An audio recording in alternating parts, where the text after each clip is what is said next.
ദൈവനാമം മഹത്വപ്പെടുമാറാകട്ടെ. കുഞ്ഞുങ്ങൾക്ക് കഥ ഇഷ്ടമാണല്ലോ. ദൈവത്തിൻ്റെ വചനത്തിലുള്ള സത്യകാര്യങ്ങൾ കഥയുടെ രൂപത്തിൽ അല്ലെങ്കിൽ മനസ്സിലാകുന്ന രൂപത്തിൽ നമ്മൾ കഴിഞ്ഞ ദിവസങ്ങളിൽ പഠിച്ചുകൊണ്ടിരിക്കുകയായിരുന്നല്ലോ. ഇന്ന് നമ്മൾക്ക് കർത്താവ് ഉയർത്തെഴുന്നതിൻ്റെ ശേഷം ശിഷ്യന്മാർക്ക് അപ്പവും മീനും കൊടുക്കുന്നതായിട്ട് കാണുന്നുണ്ട്.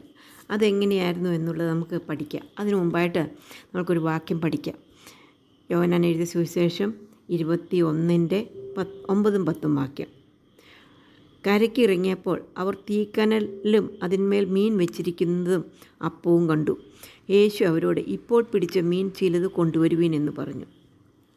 ഈസി ആയിട്ടുള്ള കാര്യമാണ്. കർത്താവ് മരിച്ചു ഉയർത്തെഴുന്നേറ്റു. പല പ്രാവശ്യം ശിഷ്യന്മാർക്ക് പ്രത്യക്ഷനായി എന്ന് നാം കഴിഞ്ഞ ദിവസങ്ങളിൽ കണ്ടു. അങ്ങനെ ഒരു പ്രാവശ്യം പ്രത്യക്ഷനായി കഴിഞ്ഞപ്പോൾ അവർക്ക് കർത്താവ് കൊടുത്ത കാര്യങ്ങളെക്കുറിച്ചാണ് അപ്പവും മീനും കൊടുത്തു. അത് നമുക്ക് ആ വാക്യം ഒന്നും കൂടെ പഠിക്കാം. യോഹന്നാൻ എഴുതിയ സുവിശേഷം 21:9-10 വാക്യം. കരയ്ക്ക് ഇറങ്ങിയപ്പോൾ അവർ തീക്കനലും അതിന്മേൽ മീൻ വെച്ചിരിക്കുന്ന അപ്പവും കണ്ടു. യേശു അവരോട്, ഇപ്പോൾ പിടിച്ച മീൻ ചിലത് കൊണ്ടുവരുവിനെന്ന് പറഞ്ഞു. ശീമോൻ പത്രോസും ദിദിമോസ് എന്ന തോമസും നഥനയേലും യാക്കോബും യോഹന്നാനും ശിഷ്യന്മാർ വേറെ 2 പേരും കൂടെ ഇങ്ങനെ അവർ കൂടിയിരിക്കുകയാണ്. അപ്പോൾ പത്രോസ് പറഞ്ഞു, ഞാൻ മീൻ പിടിക്കുവാൻ പോകുന്നു. അപ്പോൾ അവരെല്ലാം പറഞ്ഞു. ആരും ഒരു ഒബ്ജക്ഷനും പറഞ്ഞില്ല. അവരും പറഞ്ഞു, ഞങ്ങളും പോരുന്നു എന്ന് മറ്റുള്ളവരും പറഞ്ഞു. അങ്ങനെ അവർ തിബരിയോസ് കടലിൽ എന്ത് ചെയ്തു? മീൻ പിടിക്കുവാനായിട്ട് പോയി.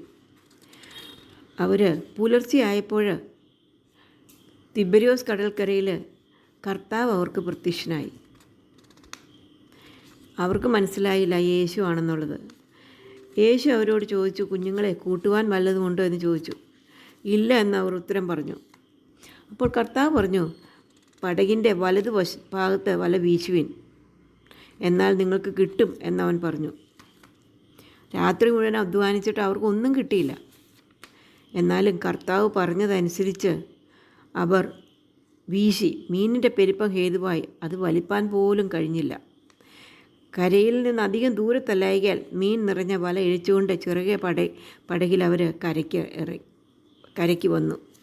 153 വലിയ മീൻ ഉണ്ടായിരുന്നു.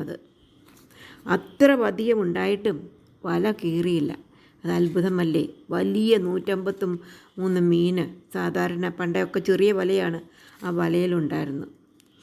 അവർ കരയ്ക്ക് കയറിയപ്പോൾ കർത്താവ് അവർക്ക് വേണ്ടി തീക്കനലിൽ മീനും അതുപോലെ അപ്പവും വേറെ അപ്പവും വെച്ചിരിക്കുന്നവർ കണ്ടു.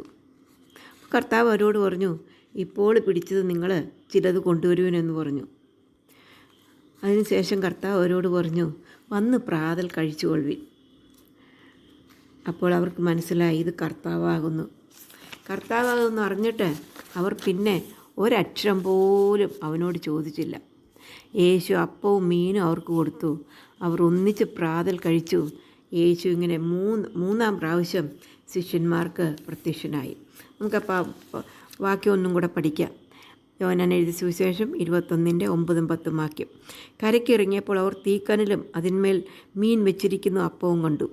യേശു അവരോട്, ഇപ്പോൾ പിടിച്ച മീൻ ചിലത് കൊണ്ടുവരുവിനെന്ന് പറഞ്ഞു. അനേക ഗുണപാഠങ്ങൾ ഇതിൽ നമുക്ക് പഠിക്കാനുണ്ട്. നാം കർത്താവിനെ പൂർണ്ണമായിട്ടും വിശ്വസിക്കണം. ഇവിടെ നാം കാണുന്നത് കർത്താവ് ശിഷ്യന്മാരെ വിളിച്ചത് മനുഷ്യരെ പിടിക്കുവാൻ വേണ്ടിയാണ്. എന്നാൽ ഇപ്പോൾ അവർ തിരിച്ച് മീൻ പിടിക്കുവാൻ പോവുകയാണ്. അത് അവരുടെ അവിശ്വാസമാണ്. നാം വിശ്വാസമുള്ളവരായിരിക്കണം. രണ്ടാമതായിട്ട്, ദൈവത്തോടു കൂടെ ജീവിച്ചാൽ മാത്രമേ നമ്മൾക്ക് അനുഗ്രഹങ്ങൾ ഉണ്ടാകുകയുള്ളൂ. ശിഷ്യന്മാർ ദൈവഹിതമില്ലാതെ രാത്രി മുഴുവനും അധ്വാനിച്ചു. ഒന്നും അവർക്ക് കിട്ടിയില്ല. മൂന്നാമതായിട്ട്, നമ്മുടെ കർത്താവും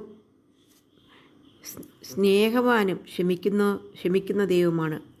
അവർ മീൻ പിടിക്കുവാൻ പോയിട്ടും അവരെ അന്വേഷിച്ച് അവരുടെ അടുക്കൽ ചെല്ലുന്നു. നാലാമതായിട്ട്, കരുതുന്ന ദൈവമാണ് നമ്മൾക്കുള്ളത്. അവർക്ക് അപ്പവും മീനും ഒരുക്കി വയ്ക്കുന്ന സ്നേഹവാനായ കർത്താവ്. അഞ്ചാമതായിട്ട്, കർത്താവ് ദൈവമാണ് എന്നുള്ളത് ഒരു പ്രാവശ്യം കൂടെ അവർക്ക് കാണിച്ചു കൊടുക്കുന്നു. കർത്താവ് പറഞ്ഞെടുത്ത് മീൻ വീശിയപ്പോൾ മീൻ ഇഷ്ടം പോലെ വന്നു എന്ന് മാത്രമല്ല,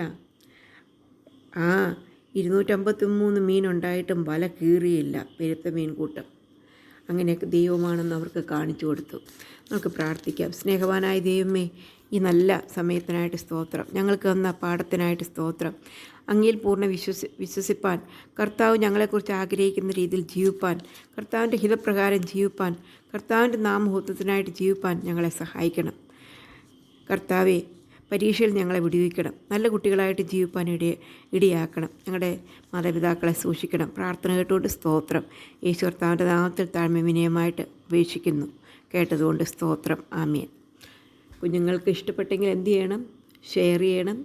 മാത്രമല്ല സബ്സ്ക്രൈബ് ചെയ്യണം. ബെല്ലൈക്കണിൽ കൈ അമർത്തുമ്പോൾ ഓൾ എന്ന പ്രൊവിഷനിലും കൂടെ കൈ അമർത്താൻ മറക്കരുത്. Okay, bye bye. May God bless you all.